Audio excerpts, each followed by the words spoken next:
سن بھی سکیں، کوئی بھی معجزہ لے آئیں، کیونکہ ان کو یہ ساری شے جو تھی وہ یہودی اور اہل کتاب دیتے تھے نا۔ آپ کو پتہ ہے کہ پچھلی اقوام میں ایسے انبیاء گزرے کہ جنہیں اللہ تعالیٰ نے حصی معجزات جو ہیں وہ عطا کیے، جیسے آپ کو پتہ ہے حضرت صالح علیہ السلام ہیں، جن کا ذکر آپ انشاءاللہ آگے قرآن میں پڑھیں گے۔ قرآن میں ہی ہمیں پتہ چلتا ہے کہ انہیں اونٹنی کا معجزہ دیا گیا تھا۔ ان کی قوم نے یہ ڈیمانڈ کی تھی کہ پہاڑ پھٹے، اس میں سے حاملہ اونٹنی نکلے اور وہ بچہ جنے، تو یہ حصی معجزہ تھا۔ اس کو دیکھ کے، چھو کے، ہر چیز یعنی حواس خمسہ سے پہچانا جا رہا تھا۔ تو اسی قسم کا کفار جو تھے نا وہ معجزے کی ڈیمانڈ کرتے تھے۔ لیکن آپ یہ دیکھیں کہ صالح علیہ السلام کی قوم پر جب معجزہ اتارا گیا اور انہوں نے وہ معجزے کو دیکھتے ہوئے بھی ایمان نہ لانے کا یعنی راستہ چنا، تو اللہ نے اس قوم کو برباد کر دیا، اور اس کا نام نشان آج بھی نہیں ہے۔ تو معجزات جب آ جاتے ہیں نا تو پھر اس کے بعد امتحان اتنا سخت ہو جاتا ہے کہ انسان کے تصور سے باہر ہے، اور وہ پھر قوم برباد ہو جاتی ہے اگر وہ سیدھا راستہ اختیار نہیں کرتی۔ اور آپ صلی اللہ علیہ وآلہ وسلم کو جو چنا گیا آخرت تک کے لیے، نبی آخر زمان ہیں آپ صلی اللہ علیہ وآلہ وسلم، تمام زمانوں کے نبی ہیں اور قیامت تک کے لیے نبی ہیں، تو آپ صلی اللہ علیہ وسلم کی تعلیمات کو اور ان لوگوں کو اللہ تعالیٰ نے ہدایت پر لا کر رہنمائی دینی تھی تمام دنیا کو۔ تو اگر حصی معجزہ دے دیا جاتا تو قصہ ختم ہو جاتا، کیونکہ ایمان تو انہوں نے پھر بھی نہیں لانا تھا، اور اس کا ذکر اللہ تعالیٰ نے پہلے کر دیا۔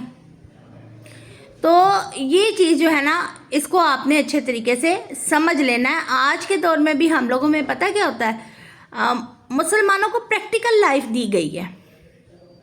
یہ دین ایسا نہیں ہے جیسے حضرت موسیٰ علیہ السلام کی قوم پر معجزات اترے۔ آپ نے سورہ بقرہ میں پڑھا کہ ان پر آسمان پر بادل کا ٹکڑا سایہ کرتا تھا، پھر ان کے لیے من و سلوہ اتارا گیا، پھر سمندر جو ہے وہ پھاڑ کر دو ٹکڑے کر دیا گیا، درمیان میں راستہ بن گیا۔ یہ سارے حصی معجزات تھے۔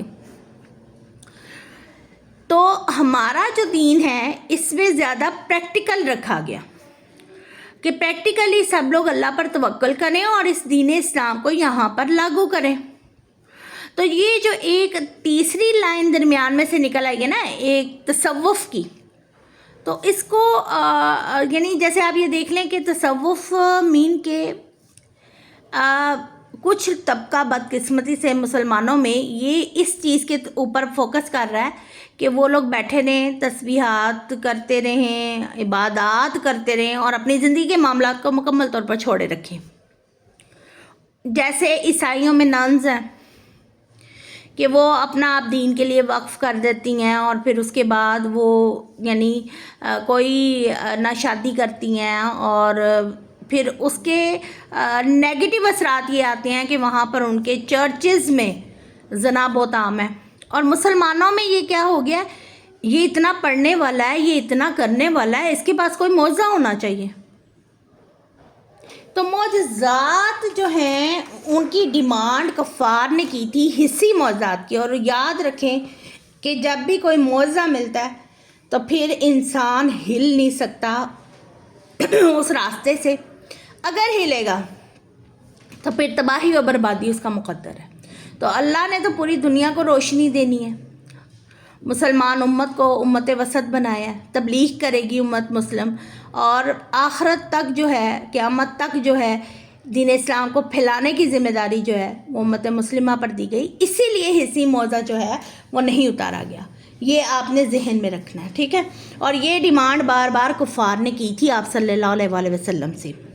اور آپ صلی اللہ علیہ وسلم کا سب سے بڑا جو معجزہ ہے وہ ہے قرآن، ٹھیک ہے، جو ہر دور کے مسلمانوں کے لیے اور تمام دنیا کے لیے ہدایت کی کتاب ہے۔ تو یہ آپ نے ذہن میں رکھنا۔ آگے چلتے ہیں، اگلی آیت میں اللہ تعالیٰ فرما رہے ہیں وَمِن دَابَّةٍ فِي الْأَرْضِ وَلَا طَائِرٍ يَطِيرُ بِجَنَاحَيْهِ۔ اچھا اب اس میں یہاں پر اللہ تعالیٰ کہتا ہے زمین میں جتنے بھی چلنے والے جانور ہیں اور جتنے بھی اپنے بازوؤں پر اڑنے والے پرندے ہیں وہ سب تمہاری ہی طرح کی انواع ہیں۔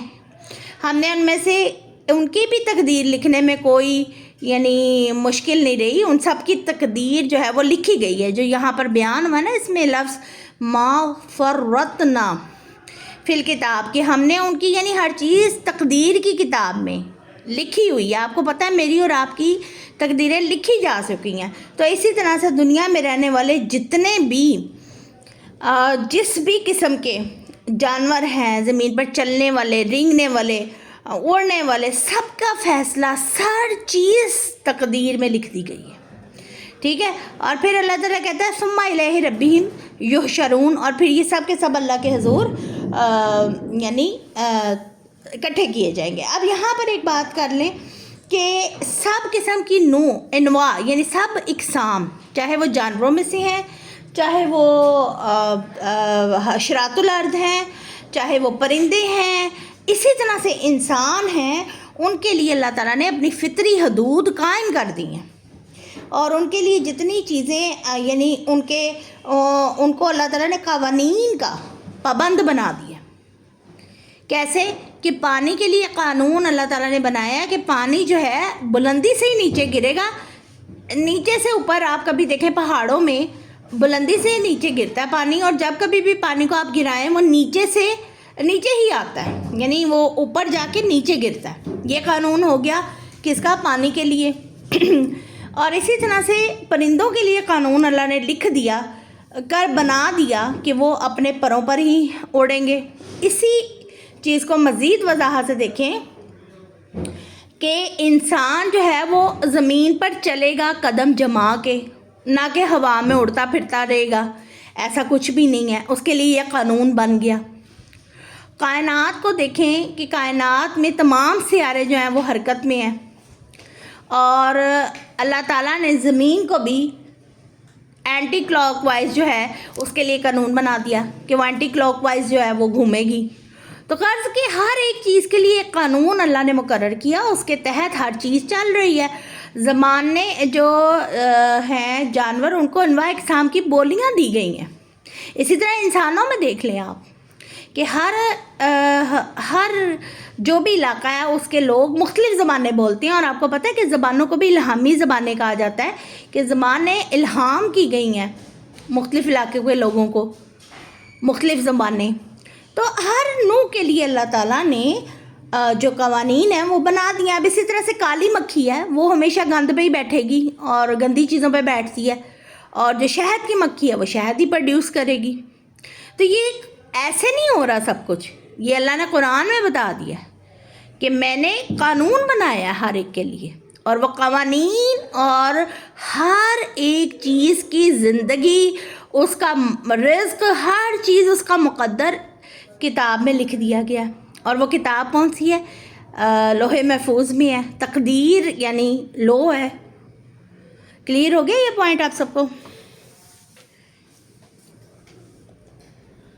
جی میم. جی آگے چلتے ہیں. آگے اللہ تعالیٰ فرما رہا ہے والذین کذبوا بآیاتنا صم وبکم فی ظلمات من یشاء اللہ یضللہ. اب اللہ کہتا ہے کہ اور جن لوگوں نے ہماری آیات کو جھٹلایا وہ بہرے اور گونگے ہیں جو اندھیروں میں حق کو دیکھ بھی نہیں سکتے. اللہ جسے چاہے گمراہ کر دیتا ہے، اور جسے چاہے وہ راہ راست پہ لگا دیتا ہے. اچھا، یہ جو بات اوپر ہم نے پچھلی آیت میں پڑھی ہے نا کہ 38 آیت جو ہم نے پڑھی ہے الی ربہم یحشرون، تو جانوروں کا بھی حشر قائم ہوگا، یہ آپ یاد رکھیں.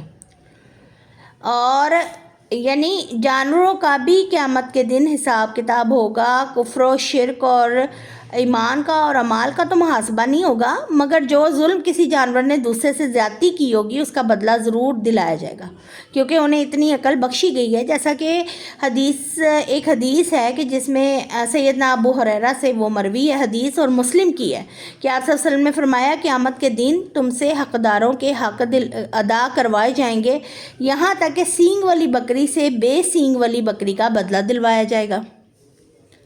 کلیئر ہو گیا؟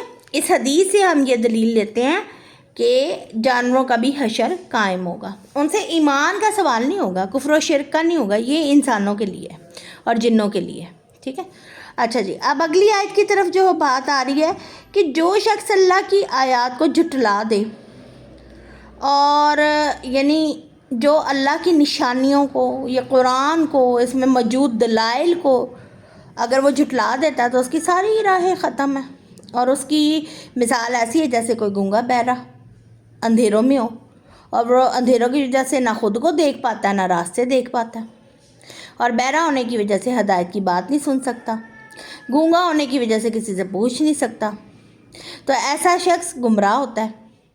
ہاں اگر کوئی شخص اپنا رویہ بدل لیتا ہے, آیات الہی پر غور کرنا شروع کر دیتا ہے تو پھر اللہ تعالیٰ بھی انہیں سیدھی راہ دکھا دیتا ہے جو ہدایت کا طالب ہوتا ہے. آگے چلتے ہیں, اگلی آیت ہے آیت نمبر 40 میں اللہ تعالیٰ فرمانے قُلْ أَرَأَيْتَكُمْ إِنْ أَتَاكُمْ عَذَابُ اللَّهِ أَوْ أَتَتْكُمُ السَّاعَةُ أَغَيْرَ اللَّهِ تَدْعُونَ إِن كُنتُمْ صَادِقِينَ.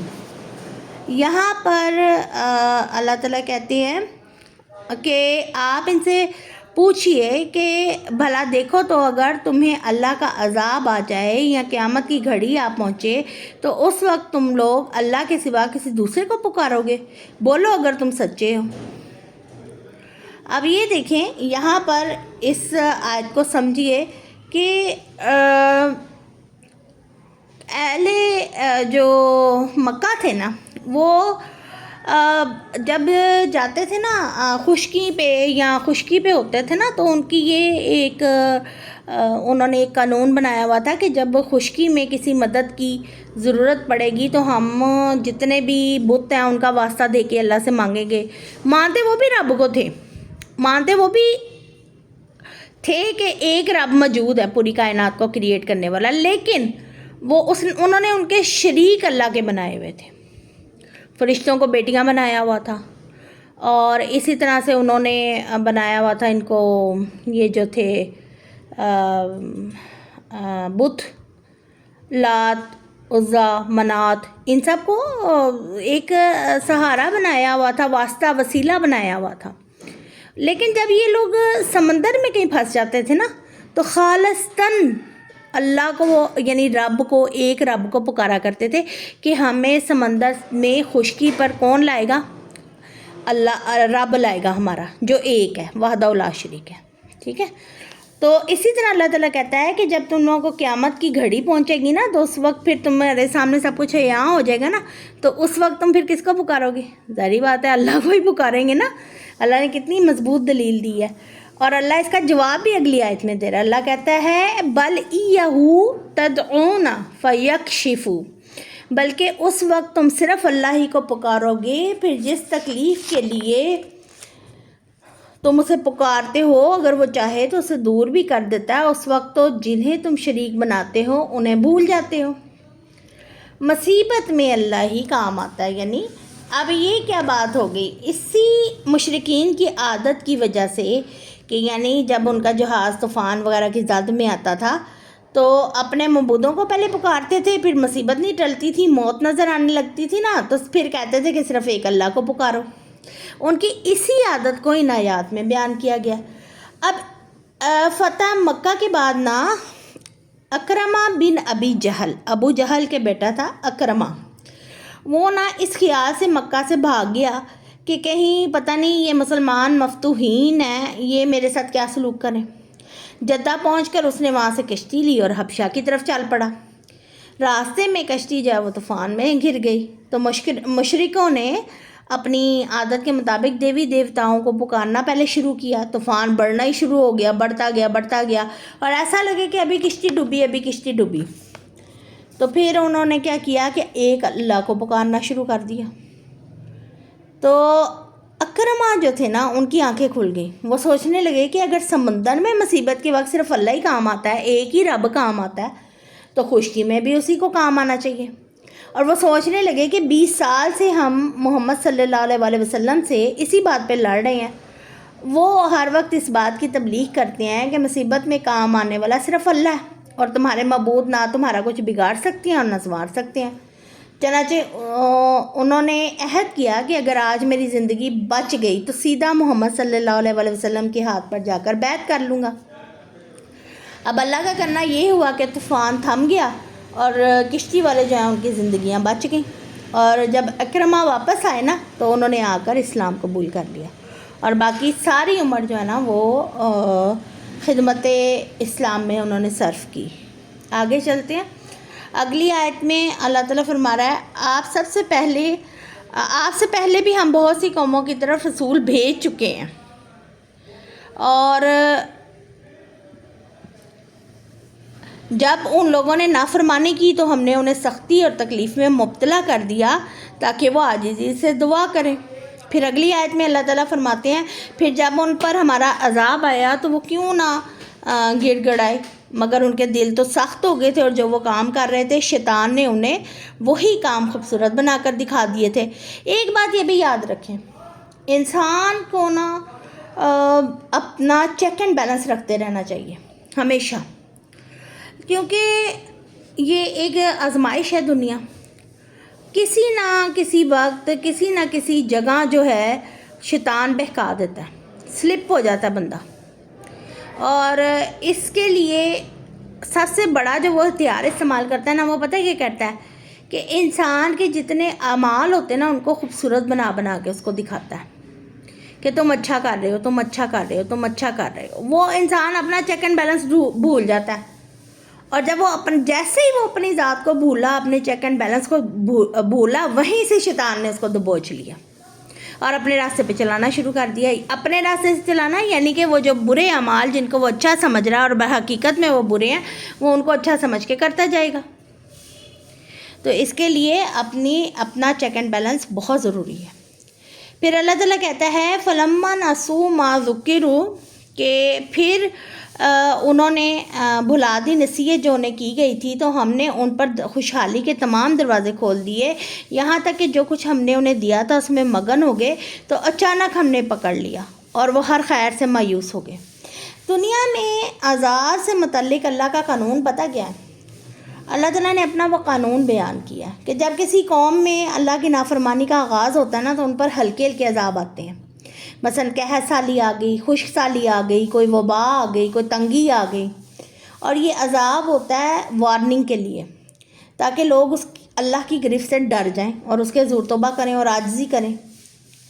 اور اگر کوئی قوم واقعی اللہ کی طرف رجوع کرتی ہے اور توبہ استغفار کرتی ہے، تو اللہ تعالیٰ اس سے پھر وہ سختی بھی دور کر دیتا ہے، اور آئندہ اللہ کی طرف سے رحمتوں کا نزول ہوتا ہے۔ اور اگر توبہ نہیں نہ کرتا، نافرمانیوں اور سرکشیوں میں بڑھتا جاتا ہے، تو اس پر دوسری طرح کا عذاب آتا ہے، یعنی عیش و عشرت کی فراوانی میں یہ لوگ ایسے مگن ہو جاتے ہیں کہ اللہ کو یکسر بھول جاتے ہیں اور سمجھتے ہیں کہ یہ ہماری تہذیب و تمدن اور ملکی معیشت میں ترقی ہو رہی ہے، اور پھر ان پر ایسا یعنی عذاب آتا ہے جو اس قوم کو تہس نہس کر دیتا ہے اور صفحہ ہستی سے مٹا دیتا ہے، اور وہ قصہ ماضی کا بن جاتے ہیں۔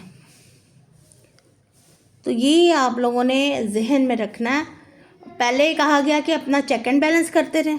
دوسرا، اگر کوئی مصیبت آ رہی ہے، کوئی مشکل آئی ہے، کچھ حالات ایسے ہیں، تو سب سے پہلے اللہ کی طرف رجوع کرنا ہے، مجھے اور آپ کو، کہ اللہ سے ہم استغفار کریں، توبہ کریں، کہیں ہمارے اپنے اعمال کی وجہ سے تو یہ مشکل نہیں آ رہی، اور پھر اللہ تعالیٰ دور بھی کر دیتا ہے۔ اور پھر ایک اور بات، کہیں ہم اللہ کی نافرمانی تو نہیں کر رہے، یہ ساری چیزیں مجھے اور آپ کو چیک کرنی ہے، اللہ سے رجوع کرنا ہے، پھر اللہ تعالیٰ ہمیں یعنی کہ اس مشکل سے نجات بھی دے دے گا۔ لیکن اگر ہم اپنے آپ میں مگن ہو جائیں گے کہ ہم اچھا ہی کر رہے ہیں، اچھا ہی کر رہے ہیں، تو پھر اللہ بھی اس بندے کو لاپرواہ کر دے گا کہ ٹھیک ہے، لگا رہے، جس طرف تو لگا ہوا ہے لگا رہے، اور یہ بدترین صورت ہے، بدترین صورت ہے۔ اللہ مجھے اور آپ کو بچائے۔ اللہ تعالیٰ آگے کہتا ہے کہ فَقُطِعَ دَابِرُ الْقَوْمِ الَّذِينَ ظَلَمُوا وَالْحَمْدُ لِلَّهِ رَبِّ الْعَالَمِينَ۔ اس طرح ان ظالموں کی جڑ کاٹ دی گئی، اور ہر طرح کی تعریف تو اللہ رب العزت کے لیے، رب العالمین کے لیے، جس نے ایسے ظالموں کو نیست و نابود کیا۔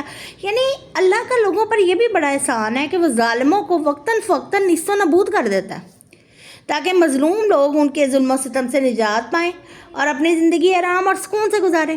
جنہوں نے ان کی زندگی اجیرن کی ہوئی ہے، ظالموں نے، ایسے ہوتا ہے نا، بعض دفعہ بعض لوگ ایسے مل جاتے ہیں جن کی وجہ سے بڑی تکلیف ہوتی ہے، بہت پریشانی ہوتی ہے۔ اس کا ایکسپیرینس میں نے بھی کیا، آپ نے بھی کیا ہوگا۔ اور ہماری زندگیوں میں ایک بھوچال لے آتے ہیں ایسے لوگ. تو اللہ کہتا ہے کہ یہ اللہ کا بڑا احسان ہے کہ وہ ظالموں کو ہٹاتا ہے. واقعی اللہ کا احسان ہے اور اس کے لیے ہمیں الحمدللہ رب العالمین کہنا چاہیے. اللہ کا شکر ہے کہ اللہ ظالموں کو ہٹا کے مظلوموں کی سنتا ہے. تو یہاں دعا کریں گے ہم اللہ سے کہ اللہ تعالیٰ ہمارے جتنے بھی یعنی کہ اللہ سے رجوع کریں گے ہم کہ اگر ہمارے گناہ یا تکلیفیں یا مصیبتیں جو ہمیں آ رہی ہیں ہمارے اعمال کے باعث ہیں تو اللہ ہمیں معاف فرمائے. اور اگر کسی ظالم کو مسلط کیا گیا ہے تو اللہ اس ظالم کو نیست و نابود کرے. یہ اللہ کا قانون ہے اور اللہ نے کہا ہے. تو پیاری سسٹر یہی آج کا لیسن تھا. اس کو سمجھیے، اپنے گھروں میں جاری کیجئے، قرآن کو اپنی ذات میں جاری کیجئے، اور اللہ کی بلیسنگز جو ہیں وہ ہمیں چاہیے دنیا میں بھی اور آخرت میں بھی. سبحان ربک رب العزت عما یصفون وسلام علی المرسلین والحمد للہ رب العالمین. سبحانک اللہم و بحمدک اشہد ان لا الہ الا انت استغفرک واتوب الیک. السلام علیکم ورحمۃ اللہ وبرکاتہ. وعلیکم السلام ورحمۃ اللہ وبرکاتہ. جزاک اللہ ورحمۃ اللہ وبرکاتہ. تمام مشکلات فرمائے. آمین.